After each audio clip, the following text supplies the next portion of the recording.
When Marcus Brennan's twisted leg from a mining accident made him the most rejected mail-order husband in 1867 Nebraska, he believed his worth was measured by his disability, until widow Abigail Morse saw strength where others saw only brokenness. But can two wounded souls truly heal each other?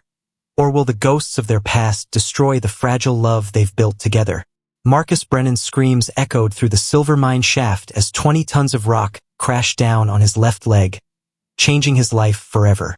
3 years later, in the autumn of 1867, he sat alone in the dim corner of Henderson's General Store in Millfield, Nebraska, reading the same newspaper ad for the 5th time that evening.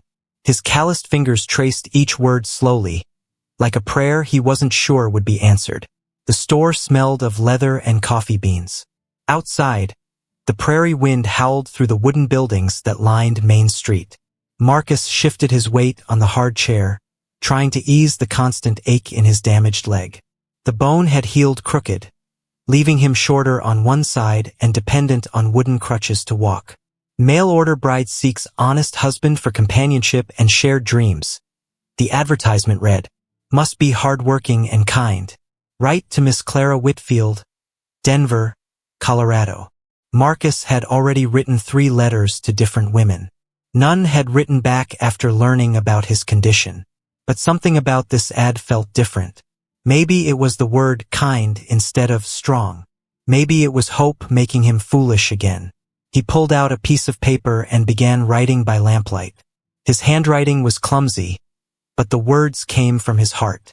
He told Clara about his small cabin on the edge of town, his work helping Henderson with bookkeeping, and his dream of starting a family.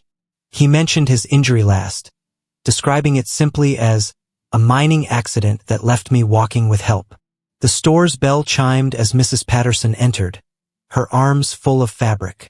She nodded politely at Marcus but didn't speak. Most folks in town treated him that way now. Not cruel, just distant, like his bad luck might spread to them. "Evening, Mrs. Patterson," Henderson called from behind the counter. "That blue cotton just came in from Kansas City." Marcus folded his letter carefully and sealed it in an envelope. Tomorrow he would ask Henderson to post it with the weekly mail. Tonight, he would allow himself to imagine a different future, one where his twisted leg didn't define his worth. The wind rattled the store windows as Marcus struggled to his feet, gripping his crutches. Each step sent small shocks of pain up his leg, a reminder of that terrible day underground. But as he limped toward the door, the letter tucked safely in his coat pocket, he felt something he hadn't experienced in months. Possibility. Henderson looked up from his ledger. "You heading home, Marcus?" "Yes, sir. Got some thinking to do." "About that letter you been writing?" Marcus paused at the door. Henderson was a good man who never judged. "About taking chances. Sometimes chances are all we got," Henderson said with a knowing smile. The walk home took Marcus twice as long as it would take other men. His cabin sat on a small plot of land his father had left him, surrounded by prairie grass that whispered secrets in the dark. Inside, the single room was neat and simple: a bed, a table, 2 chairs, and a stone fireplace that provided warmth during the harsh Nebraska winters. Marcus lit a candle and sat at his table, staring at the letter he'd written. Every word was true, but was truth enough? He'd seen other men in town, whole men with strong backs and steady gaits, struggle to find wives. What chance did he have? He thought about Sarah Jenkins, the baker's daughter who used to smile at him before his accident. Now she barely looked in his direction. Or Mary Sullivan, who once danced with him at the Harvest Festival but crossed the street when she saw him coming these days. The candle flickered, casting dancing shadows on the wooden walls. Marcus opened his drawer and pulled out the other letters he'd received, all rejections, though most were polite about it. One woman had been honest enough to write, "I need a man who can protect and provide fully. I'm sure you understand." He did understand. Too well. But Clara's advertisement was different. She asked for companionship, not protection. She wanted someone kind, not just strong.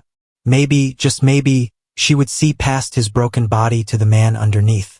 Marcus blew out the candle and lay on his narrow bed, listening to the wind sing through the prairie grass. Tomorrow would bring new challenges, new reminders of his limitations. But tonight, he held on to hope like a lifeline in a storm. The letter arrived on a Tuesday morning, delivered by young Billy Henderson, who wouldn't meet Marcus's eyes. The boy's discomfort was obvious as he shifted from foot to foot outside Marcus's cabin door, holding the envelope like it might bite him. "Letter for you, Mr. Brennan," Billy mumbled, practically throwing the paper at Marcus before running back toward town. Marcus's hands shook as he recognized the careful handwriting, Clara Whitfield, Denver, Colorado.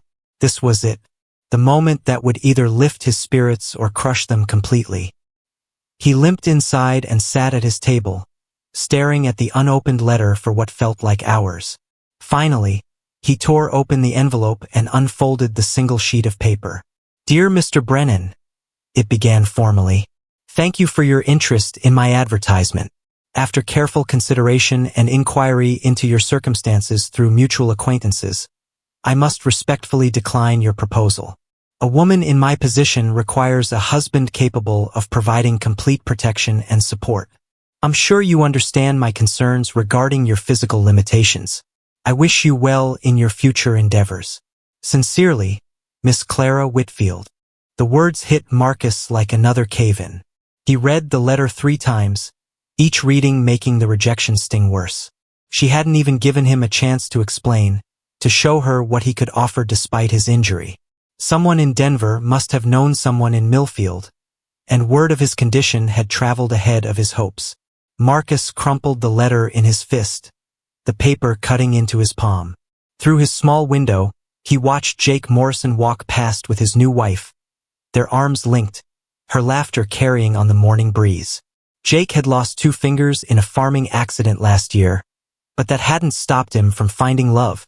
But losing fingers wasn't the same as limping through life on crutches. The walls of his cabin suddenly felt too close, too small. Marcus grabbed his crutches and made his way to town, needing to be around people even if they didn't really want him around. The general store was busy with morning customers, farmers buying supplies, women selecting ribbons, children pressing their noses against the candy jars. "Morning, Marcus," Henderson called out cheerfully. "How'd that letter turn out?" Every conversation in the store stopped. Marcus felt the weight of curious eyes on him, waiting to hear about his latest failure. His face burned with embarrassment. "Didn't work out," he said quietly. Mrs. Patterson clicked her tongue sympathetically. "There's someone for everyone, dear. You just keep trying." But Marcus heard the doubt in her voice, saw the pity in the other customers' faces. They all knew the truth. No decent woman would choose a broken man when whole ones were available. "Maybe you should try closer to home," suggested Tom Bradley, the blacksmith. "That widow woman, Mrs. Chen, seems nice enough." "She's 70 years old, Tom," Henderson said with a laugh that didn't quite hide his irritation. Marcus limped to the back of the store where Henderson kept the newspapers and catalogs. He needed to hide, to think, to figure out what to do next. His savings were small but steady from his bookkeeping work. He had a roof over his head and enough food to survive. Maybe that was enough. Maybe he was foolish to want more. The bell above the door chimed again, and Marcus heard Henderson greeting someone new. A woman's voice answered, unfamiliar but strong. He glanced up from his hiding place behind the fabric bolts and saw her tall, dressed in simple brown traveling clothes, with dark hair that caught the sunlight streaming through the windows. She was asking Henderson about boarding houses, explaining that she'd just arrived on the morning stage from Kansas. Her voice carried a slight accent Marcus couldn't place, and when she turned slightly, he caught sight of green eyes that seemed to take in everything around her. "You might try Mrs. Kowalski's place on Elm Street," Henderson was saying. "Clean rooms, fair prices. You planning to stay long in Millfield?" "That depends on several factors," the woman replied. "I'm looking for a fresh start, somewhere I can build a new life." Marcus found himself leaning forward, straining to hear more. There was something about her voice, something that suggested she understood disappointment and hard choices. But before he could learn more, she was heading toward the door, promising Henderson she'd return later for supplies.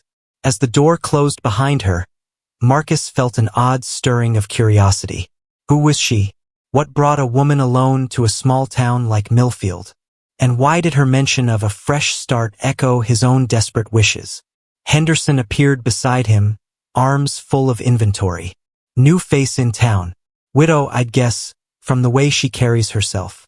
Seen that look before, woman who's learned to depend on herself. What's her name? Marcus asked, trying to sound casual. Didn't say, but she'll be back. They always need supplies. Henderson paused, studying Marcus's face. You all right? You look different. Marcus wasn't sure how to answer. The sting of Clara's rejection still burned, but something about the stranger's presence had shifted his thoughts. Maybe it was her mention of fresh starts, or maybe it was simply the reminder that other people carried their own burdens and disappointments. Just thinking, Marcus said finally. Well, don't think yourself into a corner, Henderson advised. Sometimes the best things come when we're not looking for them. The mysterious woman collapsed right in front of Henderson's store, her traveling bag spilling its contents across the dusty street as townspeople gathered around her fallen form. Marcus dropped his crutches and crawled to her side, ignoring the shocked gasps from the crowd as he checked for signs of life. Give her some air, he shouted, his voice carrying an authority nobody expected from the town's broken man. Her pulse was weak but steady, and when he lifted her head, he noticed dark circles under her eyes that spoke of days without proper rest. Mrs. Patterson pushed through the crowd with a cup of water. Poor thing looks half-starved. When's the last time she ate, you think? The woman's eyes fluttered open, revealing those striking green eyes Marcus remembered from earlier. She tried to sit up but swayed dangerously. Without thinking, Marcus steadied her with his arm, feeling how thin she'd become under her heavy coat. Easy there, he said gently. You're safe now. She looked at him with confusion, then noticed his crutches lying in the dirt beside them. You hurt yourself helping me. These old things. Marcus gestured to his crutches. I've been getting around without them longer than with them. Don't you worry about me. Henderson arrived with a chair from his store. Let's get you sitting proper, miss. Marcus here used to work the mines before his accident. He knows about taking care of folks who've had a rough time. As they helped her into the chair, she introduced herself quietly. Abigail Morse. I was traveling to meet someone, but... She trailed off, looking embarrassed. But what? Mrs. Patterson asked, her motherly instincts taking over. You can tell us, dear. Abigail's cheeks turned red. I answered an advertisement for a mail-order bride. Traveled 3 days from Kansas to meet a rancher named William Hayes. But when I got to his place this morning, I found out he'd married someone else last week. Left me stranded with nowhere to go and barely enough money for food. The crowd murmured sympathetically. Marcus felt a familiar sting of recognition, another person rejected and cast aside. But unlike his own situation, Abigail had been completely deceived. That's terrible, Henderson said. Hayes should have sent word. That's no way to treat a lady. I'm not a lady, Abigail said firmly. I'm a widow who's buried 2 husbands and needs to survive. I thought I could make a practical arrangement work, but I was wrong. Her honesty surprised everyone. Most women would have hidden such details, but Abigail spoke them like simple facts. Marcus found himself impressed by her directness. 2 husbands? Tom Bradley asked from the edge of the crowd. That's some bad luck. Or good sense, Abigail replied without flinching. I married my first husband for love when I was 17. He died of fever 2 years later. Married the second for security when I was 25. He got kicked by a horse last spring. Now I'm 31 and practical enough to know that marriage is more about survival than romance. The crowd began to thin as people returned to their business, but Marcus remained beside her chair. Something about her story resonated with him, the way she'd learned to adapt, to keep moving forward despite repeated losses. Where will you go now? He asked. Abigail shrugged. Find work somewhere, I suppose. I can cook, clean, keep books. Maybe teach children if there's a school that needs someone. Millfield doesn't have a school yet, Henderson said. But Mrs. Kowalski mentioned she could use help at the boarding house. Wouldn't pay much, but it includes room and meals. That's kind of you, Abigail said, standing carefully. She was steadier now, but Marcus noticed she still looked fragile. I'll speak with her this afternoon. As she gathered her scattered belongings, Marcus made a decision that surprised even him. Mrs. Morse? If you need someone to show you around town, I'd be happy to help. I know most everyone here. She paused, studying his face with those sharp green eyes. Why would you do that for a stranger? Because strangers helped me when I needed it most, Marcus said simply. After my accident, I thought I was alone. But this town took care of me, gave me work, made sure I had what I needed. Maybe it's time I passed that kindness along. Abigail's expression softened. That's very generous, Mr. Brennan. Marcus Brennan. Well, Mr. Brennan, I accept your offer. Though I should warn you, I don't need protecting or rescuing. I just need directions and maybe some honest advice. Marcus smiled for the first time in weeks. I wouldn't dream of trying to rescue someone who's survived what you have. But I can definitely point you toward the best places in town. As they walked slowly down Main Street, Marcus matching his pace to Abigail's still unsteady steps, he found himself talking more than he had in months. He told her about Henderson's fair prices, Mrs. Patterson's excellent bread, and the doctor who charged based on what people could afford. You know this place well, Abigail observed. Have you lived here long? Born here, Marcus said. Left for the mining camps when I was 18. Came back 3 years ago when... He gestured to his leg. When you got hurt, Abigail finished matter-of-factly. That must have been difficult. Coming home changed. Her lack of pity surprised him. Most people either ignored his injury entirely or drowned him in sympathy. Abigail simply acknowledged it and moved on. It was, he admitted. Still is some days. People see the crutches first, everything else second. People see what they expect to see, Abigail said. I've learned that being a widow twice over makes folks nervous. They think I'm either cursed or dangerous. Are you? Marcus asked, then immediately regretted the question. I'm sorry, that was rude. But Abigail laughed, a genuine sound that made several passers-by turn and smile. Maybe a little of both. I've definitely learned not to count on anyone but myself. They'd reached Mrs. Kowalski's boarding house, a 2-story building with cheerful yellow curtains in the windows. Marcus had expected to say goodbye and return to his solitary routine, but found himself reluctant to end their conversation.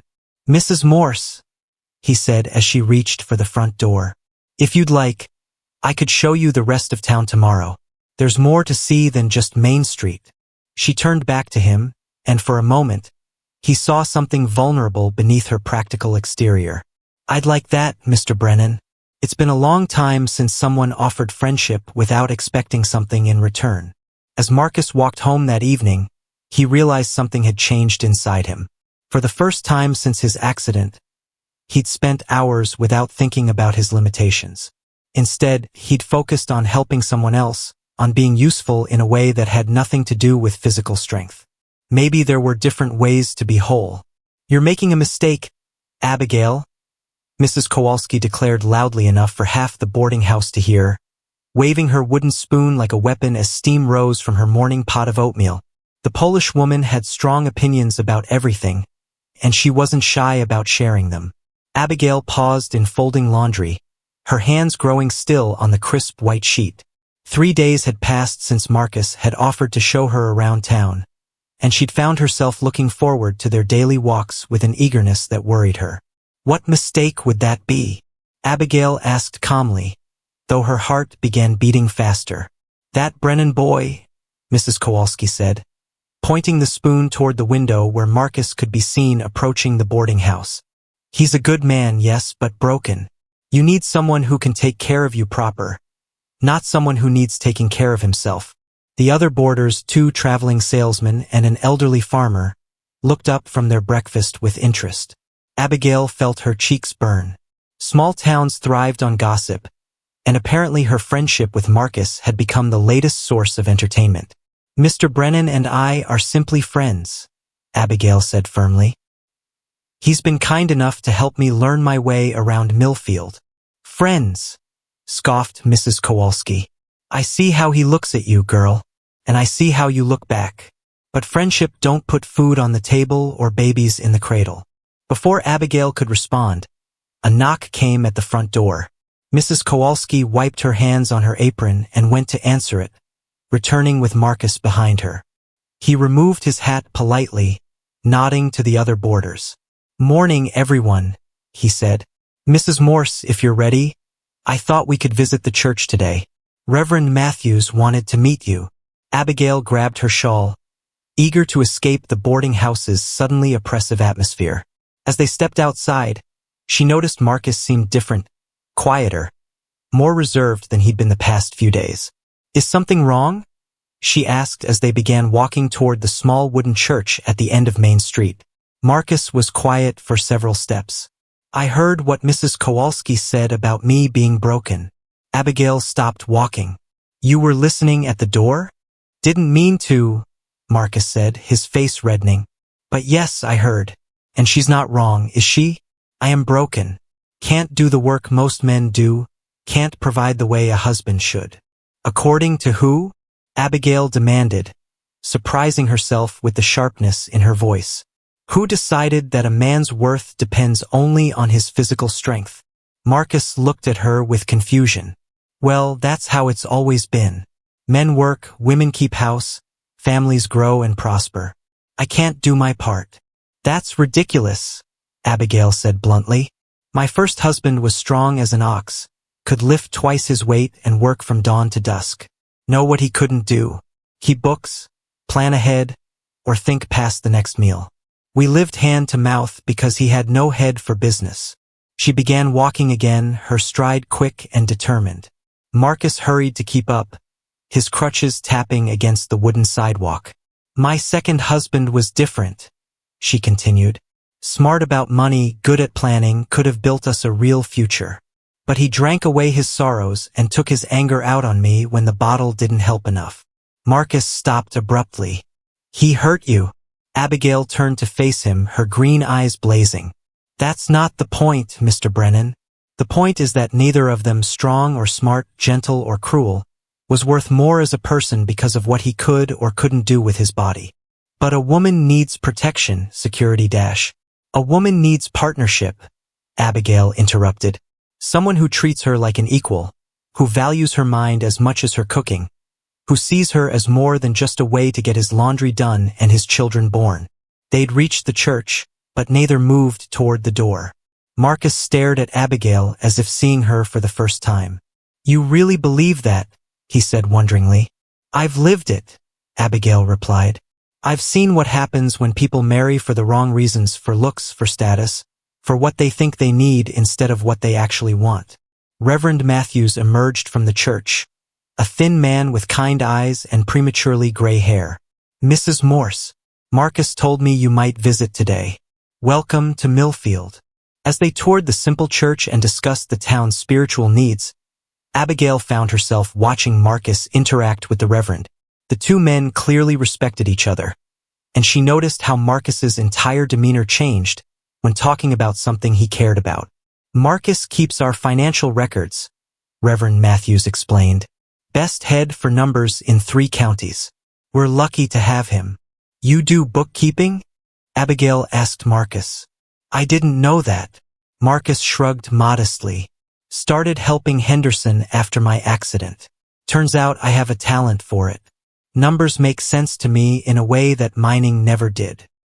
He's being humble, the Reverend said. Marcus has helped half the businesses in town organize their accounts.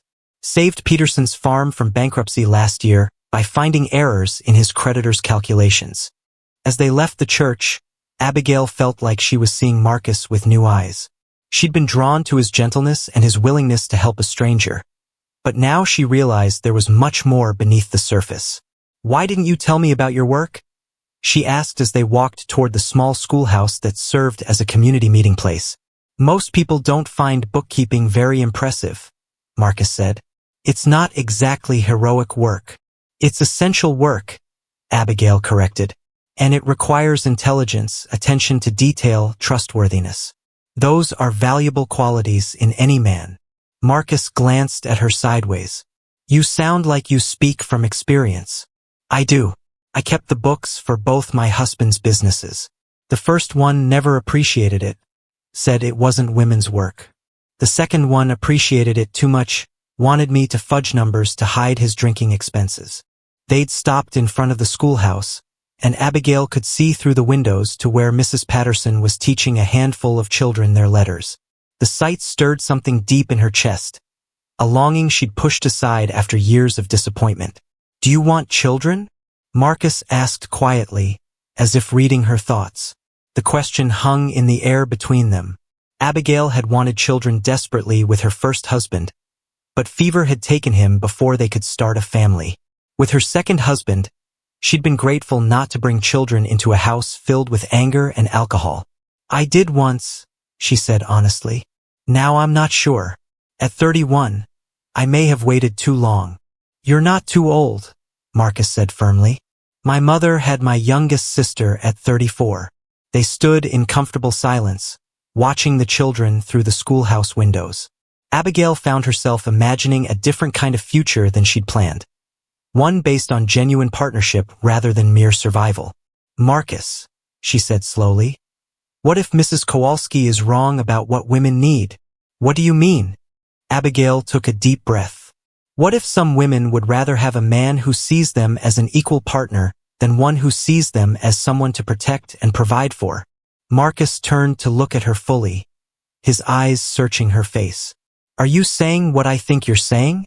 I'm saying, Abigail replied carefully, that I've found our friendship more rewarding than either of my marriages, and I'm wondering if you might feel the same way. The silence stretched between them, filled with possibility and risk in equal measure. Marcus stood frozen outside the general store, watching through the window as Abigail counted coins into Henderson's palm with shaking hands, her face pale with worry as she obviously came up short for the supplies she needed. I'm sorry, he heard her say through the glass. I thought I had enough, but Henderson waved her apology away kindly. Don't worry about it, Mrs. Morse. You can pay me when you get your first wages from Mrs. Kowalski. But Marcus could see the shame in Abigail's posture, the way she clutched her empty purse like it might somehow produce more money. He'd been wrestling with his feelings for 3 days since their conversation outside the schoolhouse, too afraid to take the leap she'd hinted at. Now, watching her struggle alone, he made his decision. Mr. Henderson, Marcus said, pushing through the door with more confidence than he felt. Put Mrs. Morse's purchases on my account. Both Abigail and Henderson turned to stare at him. Abigail's cheeks flushed red with embarrassment. Mr. Brennan, that's very kind, but I can't accept. Yes, you can, Marcus interrupted gently. And you will, because that's what friends do for each other. Henderson looked between them with growing understanding. I'll just wrap these up for you, Mrs. Morse. As Henderson busied himself with the packages, Abigail moved closer to Marcus. This is too much. I barely know you. You know me well enough to trust me with your thoughts about partnership and equality, Marcus said quietly. Maybe it's time I trusted you with something too. Abigail's eyes widened. What do you mean? Marcus took a deep breath. Would you take a walk with me? There's something I need to show you. 20 minutes later, they stood outside a small cabin on the edge of town.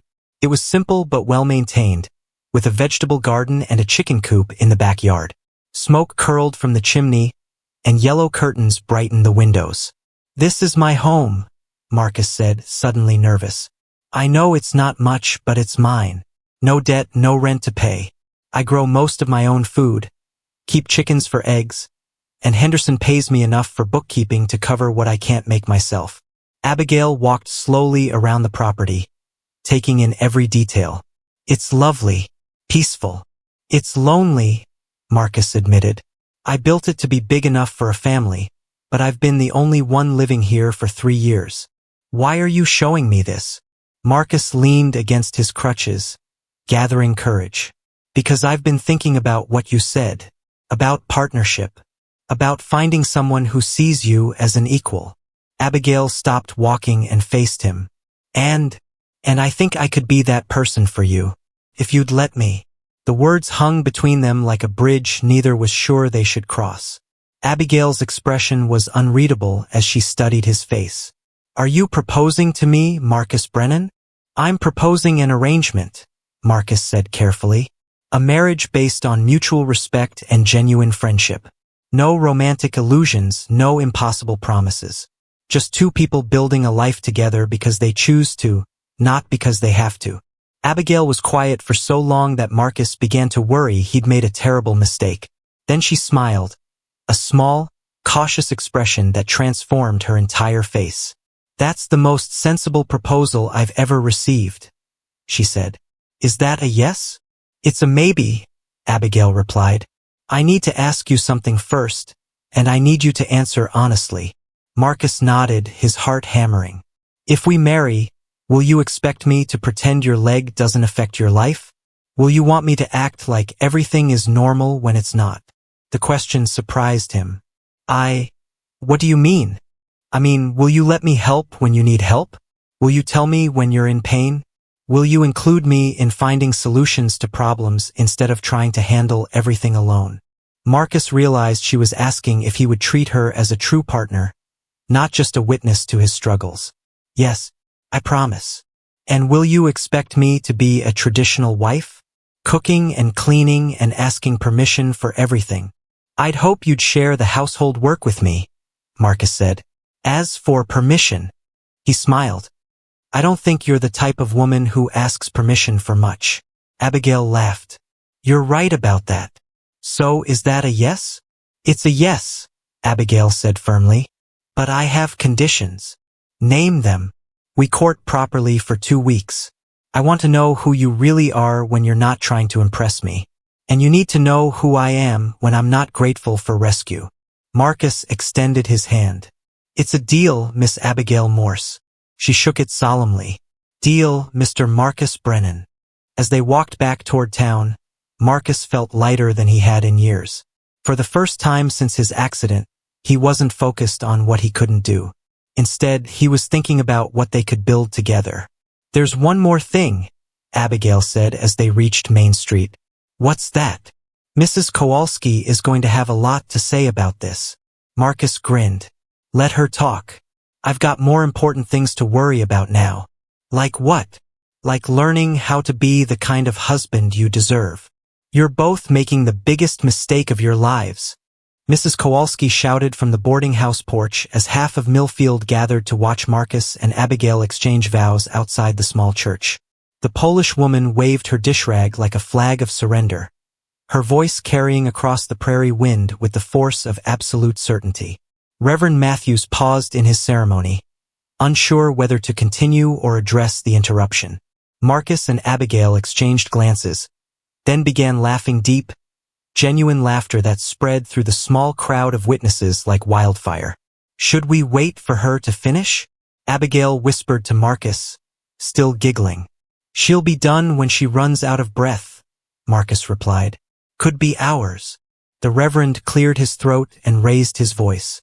Dearly beloved, we are gathered here today to witness the union of Marcus Brennan and Abigail Morse in holy matrimony. Mrs. Kowalski's protests continued in the background, but the crowd's attention had shifted to the couple standing beneath the church's simple wooden cross. Abigail wore her mother's blue dress, carefully altered to fit her slender frame, while Marcus had borrowed Henderson's best suit jacket. Marcus, Reverend Matthews continued, do you take Abigail to be your wife to love and cherish in sickness and in health, for richer or poorer, as long as you both shall live? I do, Marcus said firmly, his voice carrying clearly across the gathering. Abigail, do you take Marcus to be your husband, to love and cherish, in sickness and in health, for richer or poorer, as long as you both shall live? Abigail looked directly into Marcus's eyes. I do. Then by the power vested in me, I now pronounce you husband and wife. The kiss was brief and sweet, more a sealing of their partnership than a declaration of passion. But as they turned to face their neighbors, Marcus felt something shift inside his chest. A door opening onto possibilities he'd never dared imagine. Henderson stepped forward with a bottle of cider. To Marcus and Abigail, may your marriage be everything you hope for and nothing you fear. The crowd cheered and surged forward with congratulations. Mrs. Patterson hugged Abigail tearfully, while Tom Bradley slapped Marcus on the back hard enough to make him stagger. Never thought I'd see the day, Tom said with genuine warmth. You two make a good pair. Dr. Fleming, the town's physician, shook Marcus's hand firmly. Smart move, son. That woman's got more sense than half the men in this county. As the celebration continued around them, Marcus noticed Abigail watching the interactions with sharp attention. She was studying how people treated them as a couple versus how they treated her as a single woman and him as a disabled man. Different, isn't it? She murmured to him during a quiet moment. What's different? The way they look at us now. Like we're more legitimate somehow. Marcus had noticed it too. People seemed more comfortable with them as a married couple than they had with either of them alone. It was as if marriage had transformed them from problems to be solved into a normal part of the community. Does it bother you? He asked. It makes me grateful we found each other, Abigail replied. Facing the world alone was getting exhausting. The party moved to Henderson's store, where tables had been set up with food contributed by various townspeople. Mrs. Patterson had made her famous apple cake, while the doctor's wife had contributed a ham that filled the room with savory smells. As Marcus and Abigail moved through the crowd, accepting good wishes and answering questions about their plans, Marcus felt a contentment he'd never experienced. For the first time since his accident, he belonged somewhere not as an object of pity or charity, but as half of a partnership that people respected. Where will you live?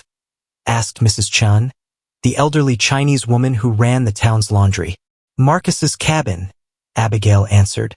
We'll be expanding it come spring. Adding rooms for children? Mrs. Patterson asked hopefully. Abigail and Marcus exchanged glances. They discussed this during their 2-week courtship, approaching it with the same practical honesty that had marked all their conversations. We'll see what the future brings, Abigail said diplomatically. As the afternoon wore on, Marcus found himself in conversation with Jim Fletcher, a rancher from outside town who'd known Marcus before his accident. Have to admit, I'm surprised, Fletcher said bluntly. Thought you'd given up on marriage after what happened in the mine. I thought so too, Marcus admitted. But Abigail helped me see things differently. How so? Marcus watched his new wife across the room, deep in animated conversation with Dr. Fleming about medical techniques she'd learned caring for her previous husbands. She doesn't see my injury as something that defines me. She sees it as just one part of who I am. Fletcher nodded slowly. That's a rare gift in a woman. It's a rare gift in anyone, Marcus corrected. As evening approached, the celebration began winding down. Marcus and Abigail said their goodbyes and walked home together in the gathering dusk. The cabin looked different, somehow warmer, more welcoming, like it had been waiting for this moment. Having second thoughts? Marcus asked as they reached the front door. About marrying you? No, Abigail smiled. About Mrs. Kowalski's cooking? Definitely. I hope you like simple meals. I like anything that doesn't come from a can, Marcus replied, opening the door for her. Inside, they moved around each other carefully, both suddenly aware that this was their first night as husband and wife. Marcus had prepared the cabin as best he could, hanging a curtain to give Abigail privacy for changing clothes and placing fresh linens on the bed they would now share. It's a good space, Abigail said, running her hand along the smooth wooden table Marcus had built himself. Peaceful. Are you nervous? Marcus asked. A little, Abigail admitted. Are you? Terrified, Marcus said honestly, then laughed at his own admission. But it's a good kind of terrified, like standing at the edge of something new instead of something dangerous. Abigail moved to the window and looked out at the prairie stretching endlessly under the stars. I never thought I'd marry again. After Robert died, then Henry, I figured I was done with that part of life. What changed your mind? She turned to face him, her expression serious. You did. You showed me that marriage doesn't have to be about one person taking care of another. It can be about two people taking care of each other. Marcus crossed the room and took her hands in his. I promise you, Abigail, I'll spend every day trying to be worthy of that trust. And I promise you, Marcus, I'll spend every day proving that some things are more important than what the world thinks we should want. Outside, the prairie wind sang through the grass, carrying with it the promise of winter and the hope of spring beyond. Inside their small cabin, two wounded souls began the careful work of building something neither had thought possible. A love based not on need or desperation, but on choice and genuine respect. It was, they both realized, exactly what they'd been looking for without knowing it existed. A stranger's horse thundered into their yard at dawn, its rider collapsing from the saddle before Marcus could even grab his crutches. And when Abigail rolled the unconscious man over, she gasped at the familiar face staring back at her through blood and bruises. Dear God, she whispered, her hands trembling as she checked for a pulse. Marcus, help me get him inside. This is Henry's brother, Daniel. Marcus felt his stomach drop as he recognized the name. Daniel Morse, Abigail's dead husband's younger brother. The one she'd mentioned had disappeared after Henry's funeral, taking half the family's money with him. Now here he was, beaten nearly senseless and seeking refuge at their door. What happened to him? Marcus asked, helping Abigail drag the unconscious man toward their cabin. I don't know, but we can't leave him out here, Abigail said, though her voice carried uncertainty. Whatever he's done, he's family. They managed to get Daniel inside and onto their sofa, where Abigail began cleaning his wounds with gentle efficiency. Marcus watched from across the room, noting how she fell into the role of caretaker with practiced ease, the way she'd probably cared for both her previous husbands. Daniel's eyes fluttered open after an hour, focusing slowly on Abigail's face. When recognition dawned, he tried to sit up quickly, then groaned and fell back against the cushions. Abigail? What are you? Where am I? You're in Nebraska, in my home, Abigail said carefully. You rode in this morning more dead than alive. What happened to you? Daniel's eyes darted around the room, taking in the modest furnishings and Marcus standing nearby with his crutches. You remarried, he said with surprise. Henry's only been gone 6 months. Henry's been gone 8 months, Abigail corrected firmly. And yes, I remarried. This is my husband, Marcus Brennan. Marcus stepped forward, unsure whether to offer his hand or keep his distance. Mr. Morse, you're welcome here while you recover. Daniel studied Marcus with calculating eyes, clearly noting the crutches and assessing what they might mean. Generous of you, considering you don't know me. I know your family to my wife, Marcus said simply. That's enough. But over the next 3 days, as Daniel recovered his strength, Marcus began to understand why Abigail had looked so troubled when she first saw her brother-in-law. Daniel was charming and handsome in a way that made Marcus acutely aware of his own limitations, but there was something underneath the charm that felt dangerous. You've done well for yourself, Abigail, Daniel said on his 3rd evening with them, accepting a bowl of stew from her hands. Nice little setup here. Peaceful. We're happy, Abigail replied. But Marcus noticed the tension in her shoulders. I'm sure you are. Though I have to say, I'm surprised you settled so quickly. Henry always said you were the type who needed adventure, excitement. Marcus felt the words like small cuts. He watched Abigail's face carefully, looking for signs that Daniel's comments were hitting their mark. Henry said a lot of things, Abigail replied coolly. Most of them after he'd been drinking. Daniel laughed, but there was no warmth in it. Fair point, though he wasn't wrong about everything. Remember how you used to talk about traveling, seeing the world beyond Kansas? You had such grand dreams. Dreams change, Abigail said firmly. People grow up, or they settle for less than they deserve. The comment hung in the air like smoke from a bad fire. Marcus set down his spoon, his appetite gone. What exactly are you suggesting, Mr. Morse? Daniel turned to him with mock innocence. Nothing at all. Just making conversation with my sister-in-law about old times. But Marcus could see the game Daniel was playing, planting seeds of doubt, making Abigail question her choices.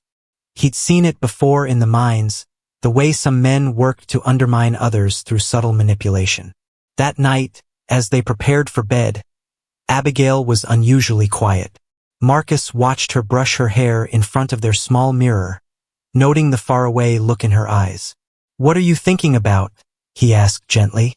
"Nothing important," she said, but her tone suggested otherwise. "Daniel's words are bothering you." Abigail set down her brush and turned to face him. "He's not entirely wrong, you know. I did used to dream about traveling, seeing places beyond the horizon." Marcus felt his chest tighten. "And now I wonder if I was running towards something or away from it." "What do you mean?" Abigail sat on the edge of their bed, her hands folded in her lap. "All my grand dreams, all my talk about adventure. Maybe it was just another way of avoiding the hard work of building something real with someone." "So you think marrying me was settling?" Marcus asked, hating how vulnerable his voice sounded. "No," Abigail said firmly. "I think marrying you was the first brave thing I've done in years. But Daniel's presence is making me remember who I used to be, and I'm not sure I like what I see." The next morning brought new complications. Daniel announced over breakfast that he was in trouble, serious trouble involving gambling debts and angry creditors who were willing to use violence to collect what they were owed. "I need to get to California," he said, his charm replaced by genuine desperation. "Start fresh somewhere they can't find me. But I need money for the journey." Marcus felt Abigail tense beside him. "How much money?" she asked quietly. $200. Maybe $3. It was more money than Marcus and Abigail had saved combined. Marcus watched his wife's face, seeing the conflict there, the pull of family loyalty against the practical reality of their situation. "We don't have that kind of money," Marcus said carefully. "But you could get it," Daniel pressed. "This place, your business, surely you could arrange something." "You want us to mortgage our home for your gambling debts?" Abigail asked, her voice sharp with disbelief. "I want my family to help me when I need it most," Daniel replied, and Marcus heard the emotional manipulation in his tone. The way Henry would have helped if he were still alive. Marcus saw Abigail flinch at the mention of her dead husband. Daniel was using her grief and guilt as weapons, and Marcus felt anger building in his chest. "Henry's not here," Marcus said firmly, "and what you're asking could destroy everything Abigail and I have built together." Daniel's mask slipped for a moment, revealing the calculation underneath. "What you've built? You mean this cabin and a few chickens? Come on, Abigail. Is this really the life you want? Playing house with a cripple in the middle of nowhere?" The words hit Marcus like physical blows, but before he could respond, Abigail was on her feet, her face blazing with fury. "Get out," she said quietly. "Abigail, I didn't mean. Get out of my house. Now." Daniel looked genuinely surprised by her reaction. "I'm family, Abigail. Blood family. Family doesn't try to destroy what makes you happy," Abigail replied. "Family doesn't use love as a weapon to get what they want." As Daniel gathered his things and prepared to leave, Marcus felt a mixture of relief and worry. The immediate threat was gone, but the doubts Daniel had planted might linger long after his departure. "This isn't over," Daniel said as he mounted his horse. "When those men catch up to me, they'll come looking for family next. You might want to think about that." As his horse disappeared into the distance, Marcus and Abigail stood together in their yard, both shaken by the encounter. Marcus wanted to ask if she really felt like she was settling, if she truly missed the adventures Daniel had reminded her of. But he was afraid of the answers. "Are you all right?" he asked instead. Abigail took his hand, squeezing it firmly. "I'm exactly where I want to be," she said. "But I think we need to talk about some things." "There's something I never told you about Henry," Abigail said, her voice barely above a whisper as she sat on their bed that night, moonlight streaming through the window and casting shadows across her troubled face. Marcus felt his heart skip as he recognized the tone, the same careful preparation he'd heard before difficult revelations. She pulled up the sleeve of her nightgown, revealing a series of small, round scars along her forearm that Marcus had noticed before but never questioned. In the pale light, they looked like tiny moons against her skin. "Cigarette burns," she said matter-of-factly. Henry did this when he was drunk and angry about money, about his failures, about anything that made him feel small. Daniel knows about it because he walked in on Henry doing it once. Marcus stared at the scars, feeling sick. Abigail. Daniel didn't try to stop it, she continued. He just stood there and watched, then asked Henry for money afterward. That's the kind of family loyalty Daniel believes in, looking the other way when it's convenient. Marcus reached out tentatively, tracing one of the scars with his finger. Why didn't you leave? Where would I have gone? I had no money of my own, no family nearby, no skills that could support me. Henry made sure I knew how dependent I was on him. Abigail's voice grew stronger. But more than that, I thought it was normal. My first husband never hit me, but he never really saw me either. I thought marriage was supposed to be about enduring, not enjoying. And now, Marcus asked gently, now I know the difference between settling and choosing. She turned to face him fully. When Daniel called you a cripple today, I felt something I've never felt before, protective rage.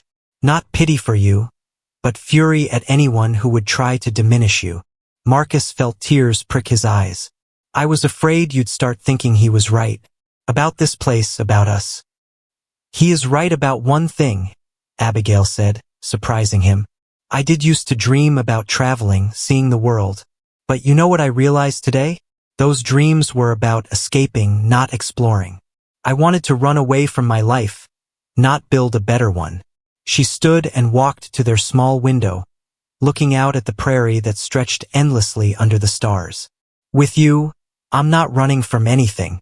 I'm running toward something, toward the person I want to be, the life I want to live. Marcus joined her at the window, balancing on his crutches. What if Daniel was right about adventure, though? What if you get bored with our quiet life? Abigail laughed softly. Marcus, do you know what adventure really is? It's not traveling to exotic places or having dramatic experiences. It's choosing to build something meaningful with another person, day after day, even when it's difficult. That doesn't sound very exciting. It's the most exciting thing I've ever done, Abigail said firmly. Every morning I wake up next to you is an adventure because I'm discovering new things about myself, about what I'm capable of when I'm treated as an equal partner. They stood together in comfortable silence, watching the wind bend the prairie grass in silver waves. Marcus felt the last of Daniel's poison leaving his system, replaced by a deeper understanding of what he and Abigail had built together. There's something else, Abigail said. Daniel wasn't lying about the men who are after him. I recognized the type. Henry owed money to similar people before he died. They really might come looking for family. Marcus felt a chill of fear. What do? We prepare, Abigail said practically. I know how these men think, how they operate. Henry taught me that much, whether he meant to or not. Over the next several days, Abigail shared knowledge that Marcus found both impressive and disturbing. She knew how to hide money and valuables, how to make a house look poorer than it was, how to deflect questions without lying outright. Henry was always in debt to someone, she explained as they moved their savings to a hiding place under the chicken coop. I learned to protect what little we had by making it invisible. Marcus watched his wife work with efficient competence, realizing how much strength it had taken for her to survive her previous marriages. She wasn't just a woman who had endured hardship. She was someone who had learned to fight back in subtle, intelligent ways. You're amazing, he said as she camouflaged their hiding spot with scattered straw and chicken droppings. I'm practical, Abigail corrected. There's a difference. No, there isn't. Not in your case. Their preparation proved wise when 3 rough-looking men rode into Millfield a week later, asking questions about Daniel Morse and his family connections. Henderson sent word to Marcus immediately, and by the time the men reached their cabin, Marcus and Abigail were ready. The men were exactly what Abigail had predicted, well-dressed but with hard eyes, polite but with an underlying threat in every word. Their leader, a thin man with expensive boots, introduced himself as Mr. Carson. We're looking for Daniel Morse, Carson said, his eyes scanning their modest cabin and simple furnishings. Understand he might have family in these parts. My late husband was a Morse, Abigail said carefully. But I haven't seen any of his relatives since the funeral. Marcus watched her transform before his eyes, becoming smaller, more nervous. The perfect picture of a frightened widow with little to offer. It was a masterful performance. Late husband. Carson's interest sharpened. When did he pass? 8 months ago, Abigail replied, wringing her hands. Horse kicked him. Left me with nothing but debts. One of Carson's men gestured to Marcus. What about him? My new husband, Abigail said. We married for practical reasons. 2 people with nothing have more than 1 person with nothing. Carson's eyes lingered on Marcus's crutches, clearly dismissing him as any kind of threat. If Daniel Morse contacts you, you'll let us know immediately. There's money in it for information. Yes, sir, Abigail said meekly. How much money? The question convinced Carson more than anything else that they were genuinely poor and desperate. He dropped a small bag of coins on their table. Enough to make it worth your while. We'll be checking back. After the men left, Marcus and Abigail sat in their cabin, hearts pounding with residual fear and adrenaline. That was incredible, Marcus said. The way you handled them. That was survival, Abigail replied.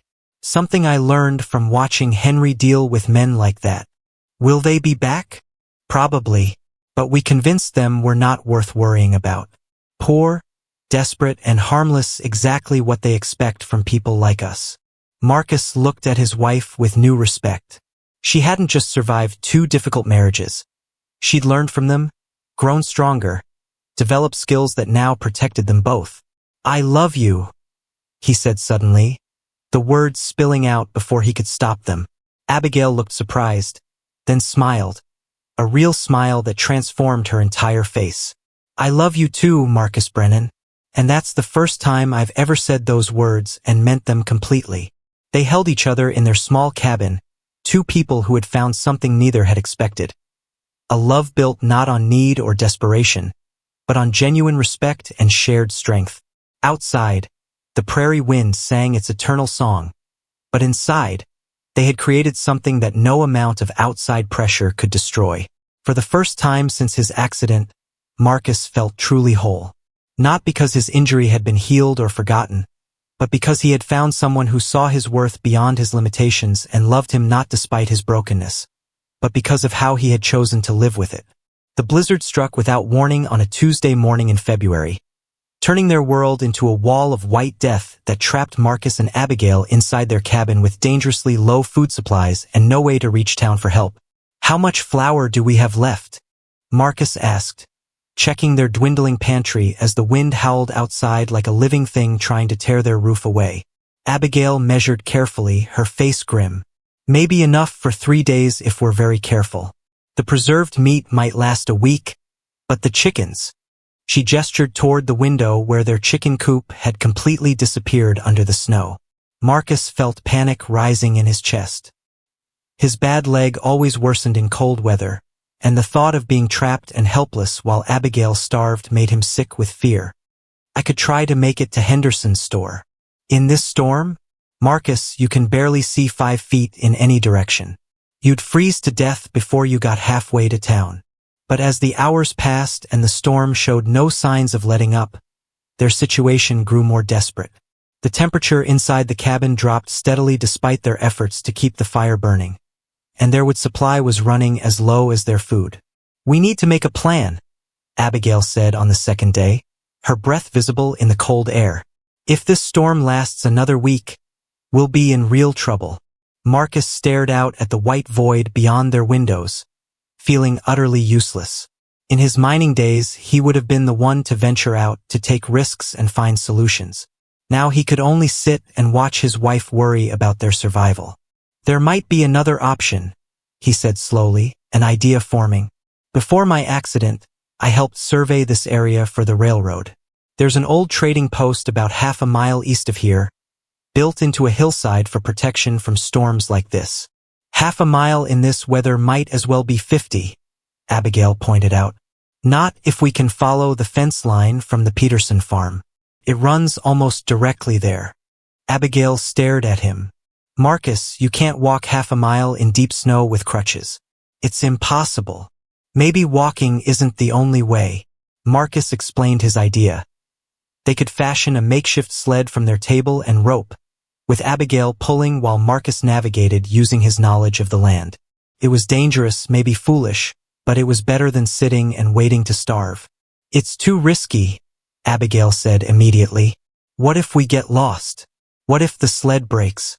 What if we don't try and die anyway? Marcus interrupted. At least this way we're fighting back. Abigail was quiet for a long moment, staring at their meager food supplies. Finally, she nodded. We'll need to wrap everything we can't afford to lose. And we go together or not at all. They spent the rest of that day preparing. Marcus used his carpentry skills to reinforce their makeshift sled, while Abigail gathered their most essential belongings into waterproof bundles. As they worked, Marcus found himself thinking about the irony of their situation. His disability, which had always made him feel like a burden, was now their key to survival. His knowledge of the land, gained during years of careful observation rather than physical labor, might be the thing that saved them. Are you sure about the direction? Abigail asked as they prepared to leave the next morning. The storm had lessened slightly, but visibility was still terrifyingly limited. As sure as I can be, Marcus replied, securing himself to the sled with rope around his waist. The Peterson fence runs northeast from their barn. If we follow it exactly, we should hit the old trading post. The journey was a nightmare. Abigail struggled through snow that sometimes reached her waist, pulling Marcus and their supplies while fighting against wind that tried to knock her down with every step. Marcus used a long stick to feel for the fence posts, guiding their direction while trying to ignore the screaming pain in his damaged leg. There! Marcus shouted after what felt like hours. I can see the hillside. The trading post was exactly where he remembered. A sturdy stone building built into the side of a small hill, its heavy wooden door barely visible under the snow. Inside, they found shelter, firewood, and most importantly, emergency supplies left by previous travelers. Canned goods, dried meat, even some medical supplies. Abigail cataloged their discovery with relief. Enough to last until the storm passes. But their relief was short-lived. As they settled in for the night, Marcus developed a fever that left him shivering and delirious despite the warm fire. His injured leg had taken more punishment during their journey than he'd admitted, and infection was setting in. Marcus, talk to me, Abigail said, bathing his forehead with cold snow. Tell me about the railroad survey. Tell me about anything. Through his fever, Marcus rambled about his days before the accident, the camaraderie of the survey crew, the excitement of mapping new territory, the dreams he'd had of building something important. Abigail listened to stories of a man she'd never met, the confident surveyor who had become the broken miner who had become her gentle husband. I wanted to build railroads, Marcus mumbled during one lucid moment. Connect places, bring people together. Funny how I ended up so isolated instead. You're not isolated, Abigail said firmly. You're right here with me, and we're going to get through this together. On the third day in the trading post, Marcus's fever broke. He woke to find Abigail asleep beside him, exhausted from days of constant care. Outside, the storm had finally passed, leaving behind a world transformed by snow but beautiful in its stark simplicity. How long was I sick? He asked when Abigail stirred. 3 days. I was starting to worry. Her voice broke slightly. Marcus reached for her hand. But you didn't give up on me. Never, Abigail said fiercely. We're partners, remember? Partners don't abandon each other when things get difficult. As Marcus recovered his strength, they made plans to return home. The journey back was easier with the storm past and a clear trail to follow. But Marcus found himself thinking about what Abigail had said about partnership. She had literally carried him to safety, but he had been the one with the knowledge to guide them. Neither could have survived alone. Abigail, he said as their cabin came into view. I think I understand something now. What's that? Being whole doesn't mean being perfect. It means finding someone whose strengths complement your weaknesses, and whose weaknesses you can help shore up with your strengths. Abigail smiled. Took you long enough to figure that out. As they approached their cabin, they could see smoke rising from the chimney. Someone had been keeping their fire going while they were away. Henderson and Dr. Fleming emerged from the cabin as they approached, relief evident on their faces. "Thank God you're alive," Henderson said. "When the storm hit and we couldn't reach you, we feared the worst." "How did you know to come here?" Marcus asked. Dr. Fleming grinned. "Mrs. Kowalski. She was worried sick about you too and made us promise to check on you as soon as the roads were passable." As they gathered around their warm cabin that evening, sharing the story of their survival with their friends, Marcus realized something profound had changed during their ordeal. He no longer saw his disability as something that made him less of a man.